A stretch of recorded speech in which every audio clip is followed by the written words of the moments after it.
भैया आज एक रियल प्रॉब्लम का आंसर निकालने वाला हूँ। मानिए कि आपको एक 100 वाट की बल्ब दिया गया है या फिर कोई भी लोड हो, आपका फ़ैन हो या चाहे कोई भी हो, उसको आपको पावर कंट्रोल करने के लिए बोला गया है। तो सबसे सिंपल आइडिया होगा एक रेजिस्टर। अगर आप एक वेरिएबल रेजिस्टर लेते हैं तो ये उसका पावर को कंट्रोल कर देगा। जैसा पुराना रेगुलेटर में होता था, पुराना बड़ा साइज़ का जो रेगुलेटर आता था उसके अंदर तार रहता था, नाइक्रोम जैसा कुछ तार होता था। वो तार एक्चुअली करंट को लिमिट करके हमारा पंखा का स्पीड कम कर देता था। लेकिन मेरा माइंड में हमेशा से ये सवाल था कि क्या ये पावर को एक्चुअली सेव करता है? क्या हम लोग अगर पंखा का स्पीड कम कर देंगे तो क्या बिजली की बचत होती है या फिर उतना नहीं होती है? तो आज इस वीडियो में हम फाइंड आउट करेंगे वाकई में ये बिजली की सेविंग करता है या फिर सेविंग नहीं करता है, या फिर करता है तो कितना सेविंग करता है। तो चलिए हम लोग इस वीडियो में इस बेसिक्स के बारे में बात करेंगे। तो भैया क्विकली इसका एक डायग्राम बना लिया जाए। मानिए कि ये है आपका वेरिएबल रजिस्टर जो है रेगुलेटर, और यहाँ पर है ये आपका बल्ब। तो बल्ब का रेजिस्टेंस एक बार के लिए मान लेते हैं स्मॉल आर, और इसका रेजिस्टेंस है कैपिटल आर, और यहाँ पर आप लोग वोल्टेज दे रहे हैं। तो इसके अंदर मानिए कि आई करंट फ्लो हो रही है। इसको आप लोग चेंज नहीं कर रहे, एक बार के लिए कांस्टेंट मान लेते हैं। तो अगर हम लोग ओहम्स लॉ देखिए तो ओहम्स लॉ के मुताबिक V इक्वल्स टू होता है I इंटू आर। मतलब इसके अंदर जो करंट जाने वाली है I equals to V by R होता है। तो ये टोटल R कितना होगा? यहाँ पर R प्लस आर होने वाली है, तो यहाँ पर हम लोग V by R plus small R करेंगे, क्योंकि टोटल रेजिस्टेंस देना पड़ेगा तभी जाके हमारा ये करंट निकलेगी। और यहाँ पर अगर हम लोग पावर की फार्मूला देखते हैं कि ये कितना पावर खपत कर रही है, तो इसका फार्मूला होता है voltage times ampere, V into I. तो यहाँ पर हम लोग V की जगह अगर यहाँ पर आई आर पुट कर देंगे तो क्या होगा?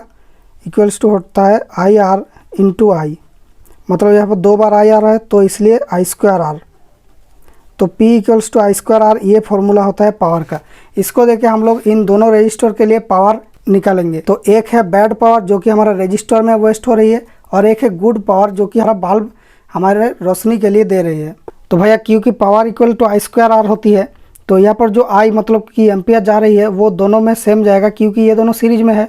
एम्पियर तभी डिवाइड होता है जब दोनों पैरेलल में होती है। और यहाँ पर ओनली वोल्टेज डिवाइड होगा क्योंकि दोनों सीरीज में है। यहाँ पर जितना वोल्टेज, यहाँ पर वोल्टेज थोड़ा सा कम मिलेगी क्योंकि इसका ड्रॉप होगा। तो अगर हम लोग एक एक रजिस्टर के लिए यानी बैड पावर और गुड पावर निकालना चाहते हैं, तो यहाँ पर इसके लिए अगर हम लोग निकालना चाहते हैं कि कितना पावर हमारा वेस्ट हो रही है, वो निकालने के लिए हम लोग आई स्क्वायर आर पुट करेंगे। आई मतलब कि होता है V by R plus R, यह हमने पहले ही निकाल लिया। तो यहाँ पर power waste equals to V by R plus R, इसका टोटल स्क्वायर होगा होल स्क्वायर इंटू ये आर कैपिटल आर, मतलब कि ये इस वाले रजिस्टर। और पावर यूज जो हम लोग यूज कर रहे हैं ये होगा, ये सेम फार्मूला आई का V by R plus small R into, मतलब कि आई तो सेम है सबके लिए तो इसका स्क्वायर ये सेम रहेगा। और जो यहाँ पर कैपिटल आर हमने लिखा था इसके जगह स्मॉल आर लिखेंगे, क्योंकि ये हमारा बल्ब में वेस्ट जाएगी ये पावर। तो ये बल्ब में जो वेस्ट हो रहा है वो हमारा काम में आ रहा है, और रजिस्टर में जो जा रहा है वो काम में नहीं आ रहा है, वो बस हीटिंग कर रहा है। तो ये है दो फार्मूला, और एक फार्मूला जो टोटल पावर वो दोनों का टोटल होगा, मतलब कि आर प्लस स्मॉल आर। या फिर आप यहाँ पर टोटल रेजिस्टेंस भी देख सकते हैं, आर प्लस स्मॉल आर है तो V by R plus small R, इसका whole square into R plus small R capital R plus small R. तो ये होगा तीन फार्मूला। इसमें से हम लोग ग्राफ प्लॉट करेंगे। एक है टोटल पावर, दूसरा है पावर कितना यूज कर रहे हैं, और तीसरा है पावर कितना वेस्ट जा रही है। यहाँ पर मैंने तीन फार्मूला लिख लिया। ये है टोटल पावर का फार्मूला, ये ग्रीन लाइन में दिख रहा है, यहाँ पर ये है ग्रीन लाइन। और उसके बाद है ये जो पर्पल लाइन में दिख रहा है, ये है आपका वेस्टेड पावर, यानी जो हमारा रेगुलेटर में खर्च हो रही है। और यहाँ पर जो ब्लैक लाइन में दिखेगा वो है हमारा यूज्ड पावर, जो कि हमारा बल्ब यूज कर रहा है। तो यहाँ पर तीन का प्लॉट आप देख सकते हैं। और जो वोल्टेज है ये मैंने 220 सेट किया, और जो आर मतलब कि बल्ब का रेजिस्टेंस स्मॉल आर ये है 484 क्यों किया, क्योंकि जो 100 वाट की बल्ब होती है कैलकुलेशन के मुताबिक उसका रेजिस्टेंस होता है 484, तभी ये 100 वाट मिलेगा इसको अगर 220 वोल्ट दिया जाता है। तो अब देखिए इंटरेस्टिंग बात क्या है, वाई एक्सिस में मतलब कि इस तरफ से ऊपर जितना जाएंगे ये हमारा पावर बढ़ता जाएगा, और अगर हम लोग इस तरफ जाते हैं तो हमारा रेजिस्टेंस बढ़ता जाता है। जो हम लोग जो रेगुलेटर यूज कर रहे हैं उसका रेजिस्टेंस इस तरफ से बढ़ता जाएगा, मतलब कि ये है 0 रेजिस्टेंस पॉइंट। उसके बाद जितना हम इधर जाएंगे तो ये 500, 1000, 1500 ऐसे रेजिस्टेंस बढ़ता जाएगा। तो क्या हो रहा है देखिए, टोटल पावर जो है हमारा मीटर जो रीडिंग कर रहा है, अगर हम लोग रेगुलेटर की रेजिस्टेंस बढ़ाते हैं तो यहाँ पर टोटल पावर जो है धीरे धीरे कम होने लगता है। देखिए जितना जाता हूँ तो कम होने लगता है, लेकिन जो पहले कुछ रेजिस्टेंस है उसमें ज़्यादा चेंज मिलता है, उसके बाद चेंज जो है कम हो जाते हैं, धीरे धीरे चेंज होता है उसके बाद। तो यहाँ पर पहले क्या हो रहा था, जब 0 था तो यहाँ पर 100 वाट हमारा पावर खर्च हो रही थी। और यहाँ पर जो ब्लैक लाइन में दिख रहा है ये है हमारा बल्ब में कितना आउटपुट आ रही थी, तो 100 वाट ही आउटपुट आ रहा था जब यहाँ पर रेगुलेटर का रेजिस्टेंस 0 है, मतलब कि डायरेक्ट शॉर्ट है। उसके बाद जैसे जैसे हमारा रेगुलेटर का रेजिस्टेंस बढ़ता गया तो क्या हुआ देखिए, रेगुलेटर का रेजिस्टेंस जैसे मानिए कि अभी 252 है, मतलब इतना ओहम है, 250 ओहम जैसा, तो अभी 65 वाट हमारा खर्च हो रही है। और यहाँ पर हमें यहाँ पर कितना मिल रहा है, 43 जैसा कुछ वाट मिल रहा है हमारा आउटपुट में। और लॉस्ट कितना हो रहा है यहाँ पर, तो लॉस्ट हो रहा है लगभग 20 वाट के बराबर। यहाँ पर एक इंटरेस्टिंग पॉइंट ये है, जहाँ पर ये रियल पावर जो आउटपुट में आ रही है वो और जो लॉस्ट पावर ये इस पॉइंट में मीट कर रहा है। ये कौन सी पॉइंट है देख लेते हैं। तो देखिए ये 484 जो हमने बल्ब का रेजिस्टेंस दिया था वो पॉइंट है, मतलब कि बल्ब का रेजिस्टेंस और जो आपका रेगुलेटर का रेजिस्टेंस जब इक्वल हो जाता है तब 1/4 पावर देखिए बल्ब में मिल रहा है। तो 25 वाट बल्ब में मिल रहा है और 25 वाट वेस्ट जा रही है, मतलब कि टोटल पावर का आधा हिस्सा है ये। टोटल पावर होना चाहिए था 100 वाट और उसका आधा होता है 50 वाट, वो दे रहा है जब यहाँ पर बल्ब का रेजिस्टेंस और रेगुलेटर का रेजिस्टेंस सेम है। और उस 50 वाट के अंदर से 2 हिस्सा में डिवाइड हो जाती है, आधा मिलता है बल्ब को 25 वाट और आधा रेगुलेटर में वेस्ट जाती है। मतलब कि ये 50-50 सिचुएशन है, जहाँ पर 50 वाट मीटर रीडिंग कर रहा है और यहाँ पर बल्ब में 25 और रेगुलेटर में 25 वेस्ट जा रही है। पहले अगर रेगुलेटर की ओहम होती है मानिए कि 308 ओहम यहाँ पर, तो यहाँ पर 23 वाट वेस्ट जा रही है और हमें एक्चुअली गुड पावर मिल रहा है 38 वाट, मतलब कि यहाँ पर गुड पावर बैड पावर से ज़्यादा है। और जैसे ही आप लोग इस पॉइंट को क्रॉस कर देते हैं तो यहाँ पर बैड पावर गुड पावर से ज़्यादा हो जाती है।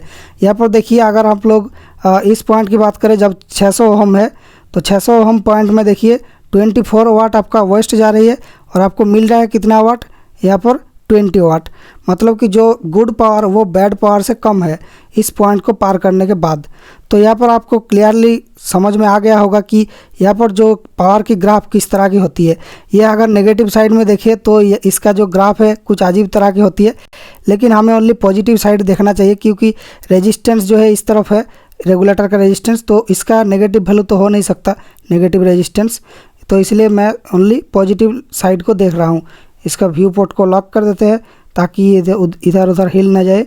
अगर आपको क्वेश्चन है कि भाई ये कौन सी ऐप है, ये देखिए ऊपर में लिंक है desmos.com, ये ग्राफिंग कैलकुलेटर है भैया। इस तरह की ग्राफ को बोलते हैं एक्सपोनेंशियल डिके, मतलब कि लीनियरली कम नहीं हो रहा है, पहले ये ज़्यादा स्पीड में कम हो रहा है, उसके बाद कम होने का स्पीड देखिए कम हो जाता है, मतलब धीरे धीरे कम होता है उसके बाद। तो जैसे पहले हम लोग 0 रेजिस्टेंस था हमारा, मानिए कि इस पॉइंट में जो रेजिस्टेंस 0 था तो हमें 100 वाट मिल रहा था। उसके बाद जैसे हमारा रेजिस्टेंस बढ़ के 200 हुआ तो देखिए आधा हो गया पावर, 50 वाट मिलने लगा अभी। उसके बाद जैसे ही हम लोग 400 में गया तो ये और 50 वाट घटना चाहिए था, तब तो 0 हो जाता, लेकिन ये ओनली 20 वाट घटा है और अभी भी 30 वाट मिल रहा है। उसके बाद 400 से 600 यहाँ भी 200 ओहम का इंक्रीज हुआ है हमारा रेगुलेटर में, लेकिन इसमें ओनली 10 वाट कम हुआ है, देखिए अभी भी 20 वाट जैसा मिल रहा है। उसके बाद फिर से 200 करता हूँ, मतलब 600 से 800 में जाता हूँ तो अभी ओनली 5 वाट जैसा यहाँ पर कम हुआ है, अभी भी 15 वाट के जैसा कुछ मिल रहा है। तो जितना हम लोग दूर जाते हैं तब रेजिस्टेंस का सेम चेंज होने पे पावर का सेम चेंज नहीं होता है, पावर का चेंज आधा आधा होते जाता है, तो इसलिए इसको बोलते हैं एक्सपोनेंशियल डिके।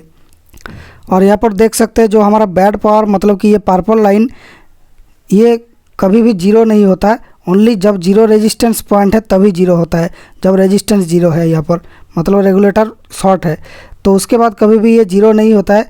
ये बहुत दूर जाने के बाद भी ये एक वैल्यू में फिक्स्ड हो जाता है, जैसे कि यहाँ पर देखिए कि 10-12 वाट में ये फिक्स हो गया है, मतलब कि 10-12 वाट आपका हमेशा खर्च होने वाली है, आप जितना भी कम करके रखिए फ़ैन की स्पीड या समथिंग। लेकिन दोस्तों अगर एक मॉडर्न रेगुलेटर का बात किया जाए, मॉडर्न रेगुलेटर में क्या होती है, जो बल्ब है या फिर जो पंखा है, जो भी लोड है, उसको रेजिस्टेंस के तरह पावर कम नहीं किया जाता है। उसको क्या किया जाता है, उसको हाई स्पीड में ऑन ऑफ किया जाता है। तो ये जो रेगुलेटर है ये एक स्विच के जैसा बिहेव करता है। और उसके बाद यहाँ पर आपका लोड होता है, तो यहाँ पर आपने वोल्टेज दिया, ये है ग्राउंड। तो यहाँ पर क्या हो रहा है, बेसिकली ये जो सिस्टम है, ये रेगुलेटर कोई रेजिस्टर के जैसा बिहेव नहीं कर रहा कि ये हीट होगा और ये पावर वेस्ट करेगा, ऐसा कुछ भी नहीं है। यहाँ पर ये एक स्विच के जैसा काम करता है, या तो ये ऑन हो सकती है या फिर ऑफ हो सकती है। तो ये बहुत ही हाई स्पीड में हमारा रेगुलेटर क्या करती है, 1 सेकेंड में 100 बार ये पंखा को ऑन ऑफ ऐसा करता रहता है। तो ये हमें पता नहीं चलता, क्योंकि हम लोग बहुत ही हाई स्पीड में पंखा को ऑन ऑफ कर रहे हैं। तो पंखा ऑफ नहीं हो जाएगा, क्योंकि उसका एक मोमेंटम होता है जो उसको स्पीड में चालू रखता है। लेकिन दोस्तों जब आप लोग बहुत ही ज़्यादा कम कर देते हैं स्पीड को, कभी कभी पंखा से नॉइज़ आने लगता है। तो वो नॉइज़ इसी वजह से आती है कि इसको बहुत ही हाई स्पीड में ऑन ऑफ किया जा रहा है। तो भैया अगर हम लोग इस रेगुलेटर के अंदर उस फॉर्मूला को पुट करना चाहे पावर की, पावर होती है वोल्टेज टाइम्स एम्पियर, मतलब कि किसी चीज़ के अंदर कितना वोल्ट ड्रॉप हुआ है उसको मल्टीप्लाई करना है, उसके अंदर एम्पियर कितना जा रही है वो देखे। तो ये रेगुलेटर के अंदर वोल्टेज ड्रॉप हमें मिलेगा इन दोनों पॉइंट के बीच। तो यहाँ पर अगर हम लोग वोल्टेज ड्रॉप देखें इन दोनों पॉइंट के बीच, इस रेगुलेटर का 2 स्टेट हो सकती है, या तो फुल्ली ऑन या फिर फुल्ली ऑफ, मतलब शॉर्ट या डिस्कनेक्टेड, ये 2 ही स्टेट होती है। इसके अंदर एक ट्रायक होती है BT136 ज़्यादातर केस में देखने को मिलता है। वो ट्रायक क्या करती है, लाइन को पूरा शॉर्ट कर देता है या फिर लाइन को पूरा ओपन कर देता है। तो इन दोनों केस में जब पूरा शॉर्ट है तो यहाँ पर कोई भी वोल्टेज ड्रॉप नहीं होगी। इस पॉइंट में जो वोल्टेज, इस पॉइंट में जो वोल्टेज, ये सेम होगी, तो वोल्टेज ड्रॉप तो हुआ ही नहीं, पूरा वोल्टेज लोड को मिल रहा है। तो यहाँ पर भी ये फार्मूला में अगर हम लोग पुट करेंगे तो V को 0 पुट करना पड़ेगा। तो P = 0 × I, किसी चीज़ को 0 दे के मल्टीप्लाई करने से क्या होता है, 0 ही निकलता है। मतलब कि यहाँ भी पावर लॉस हमारा 0 है। और जब फुल्ली ओपन है तब तो पावर लॉस 0 होगा ही, क्योंकि इसके अंदर कोई भी एम्पियर नहीं जा रही है उस टाइम पे। तो यहाँ पर एम्पियर 0 पुट करेंगे तो भी यहाँ पर पावर 0 मिलेगी। मतलब कि ये रेगुलेटर एक क्लेवर ट्रिक यूज करता है जिसको बोलते हैं PWM, यानी पल्स विद मॉड्यूलेशन। एक्चुअली ये DC के लिए PWM कहा जाता है इसको, जैसे PWM मोटर ड्राइवर बनाए जाते हैं 555 IC से, लेकिन AC के लिए इसको बोलते हैं ट्रायक फायरिंग एंगल। ये एक्चुअली AC लाइन को कब काट करता है, ये आपका एक्चुअल AC लाइन है। तो इसका किस किस पॉइंट में काट करेगी वो इस 0 क्रॉसिंग पॉइंट से संबंधित होता है। अगर जो ट्रायक यूज किया जाता है फैन रेगुलेटर के अंदर, वो उसका एक स्पेशल प्रॉपर्टी होती है। उसका 3 पिन होता है BT136 ट्रायक अगर आप लोग लेते हैं तो उसका एक होता है MT1 यानी मेन टर्मिनल 1, MT2 मतलब मेन टर्मिनल 2, इन दोनों के बीच ही ये स्विच रहता है। और एक है कंट्रोल टर्मिनल, ये है गेट। तो गेट को अगर आप लोग पल्स देते हैं, यानी एक वोल्टेज देते हैं, अगर एक शॉर्ट पल्स भी देते हैं, माने कि ऐसा एक शॉर्ट पल्स दे दिया इसको, तो इसमें क्या होगा, ये गेट जो है ऑन हो जाएगी। और ये गेट ऑन होने का मतलब ही ये होता है कि ये जो है दोनों पॉइंट को शॉर्ट कर देगा, MT1 और MT2 को अंदर से। उसके बाद अगर गेट की पल्स को हटा भी लेंगे तो भी ये दोबारा इसको डिस्कनेक्ट नहीं करेगा। कब तक नहीं करेगा, जब तक ना इसके अंदर जो करंट जा रही है वो 0 पॉइंट क्रॉस करे। ये है 0 करंट पॉइंट। जो AC की वेव होती है वो एक टोटल वेव में 2 बार 0 पॉइंट को क्रॉस करता है। तो ये जब ही 0 पॉइंट क्रॉस किया तो ये ऑफ हो जाएगा। उसके बाद फिर से हमें ट्रिगर करना पड़ेगा ट्रैक को। तो यहाँ पर ट्रिगर हम लोग किस पॉइंट में कर रहे हैं, अगर हम लोग 0 पॉइंट जाने के बाद तुरंत ट्रिगर कर देते हैं तो ये इतना टाइम के लिए फ़ैन आपका ऑन रहेगा। उसके बाद ये 0 क्रॉसिंग पॉइंट गया, तुरंत आप लोग ट्रिगर कर दिया तो इतना टाइम के लिए फ़ैन ऑन रहेगा। मतलब कि फ़ैन की स्पीड लगभग 95% रहेगी अभी। उसके बाद मानिए कि स्पीड आपको 10% करना है, तो ये 0 क्रॉसिंग पॉइंट जाने के बाद तुरंत फ़ैन को ऑन नहीं करना है। फ़ैन को ये ऑन करेगा बहुत टाइम के बाद, छोटा सा जब बाकी है 0 क्रॉसिंग से, उस टाइम पे इसको ट्रिगर कर देगा इसका गेट को। तब क्या होगा, ये ओनली इतना टाइम के लिए फ़ैन ऑन रहेगा। उसके बाद एक 0 क्रॉसिंग पॉइंट गया तो इसका जो शॉर्ट है ये हट जाएगा अंदर से, क्योंकि ये इसका इंटरनल प्रॉपर्टी होती है। 0 क्रॉसिंग पॉइंट के बाद ही ट्रैक ऑफ होता है। चाहे आप गेट की पल्स निकाल भी लोगे तो भी ऑन ऑफ नहीं होगा ये। तो ये ऑफ हो गया 0 क्रॉसिंग पॉइंट में। फिर आप लोग दोबारा ट्रिगर कर रहे हैं यहाँ पर, तो इतना ओनली छोटा सा पार्ट के लिए ये ऑन रहेगा। तो इस तरीके से ये ट्रिगरिंग का जो पॉइंट है इसको इधर उधर मूव करके हम लोग इसका स्पीड को चेंज कर सकते हैं। भैया यहाँ पर जो AC की वेव बन रही है ये भी देखने में काफ़ी इंटरेस्टिंग है। यहाँ पर वेव का कुछ हिस्सा यहाँ पर काट दिया जा रहा है। देखिए जैसे ही इसको मैं बढ़ाता हूँ तो एसी का ज़्यादा हिस्सा को यहाँ पर पास करता है और थोड़ा सा हिस्सा को काटता है। यहाँ पर एसी ऐसा होना चाहिए था, इस लाइन के साथ ये ऐसे जुड़ना चाहिए था, इस पार्ट को ये काट दे रहा है ये सर्किट, तभी जाके डिमिंग हो रहा है।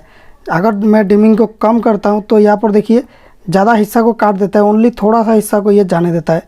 और अगर मैं इसका ये को फुल कर देता हूँ ब्राइटनेस को, तो यहाँ पर थोड़ा सा ही कुछ हिस्सा कट रहा है। अगर मैं यहाँ पर किसी तरीके से शॉर्ट कर दूँ तो यहाँ पर ये पूरा वेव को जाने देता है, देखिए, तब जाके ब्राइटनेस फुल हो जाता है। तो देखिए कितना क्लेवर ट्रिक यूज करके पावर लॉस को जीरो किया गया है। मतलब कि अगर आप लोग मॉडर्न रेगुलेटर यूज करके, जो ट्रैक वाला होती है, ये यूज करके फैन की स्पीड कम करते हैं तो आपका बिजली की बचत होती है। और अगर आप लोग पुराना रेगुलेटर यूज करते हैं तो बचत तो होती है, लेकिन उसका कुछ पार्ट यहाँ पर वेस्ट जाती है। और अगर आप लोग बहुत ज़्यादा इसको कम करके रखते हैं, मानिए कि फ़ैन में आपका 20 वाट जा रही है, तो यहाँ पर बाकी 10-15 वाट इसमें वेस्ट भी जाएगा। तो ये बात आपको समझ में आ गया होगा। तो भैया ये वीडियो और बेसिक्स अंडरस्टैंडिंग आपको कैसा लगा कमेंट्स में बताइए। अगर पसंद आया वीडियो को लाइक कीजिए, हमारे चैनल को सब्सक्राइब कीजिए अगर आपको ऐसे ही बेसिक्स सीखना अच्छा लगता है। Thank you for watching. मिलेंगे नेक्स्ट वीडियो में with fresh and new idea.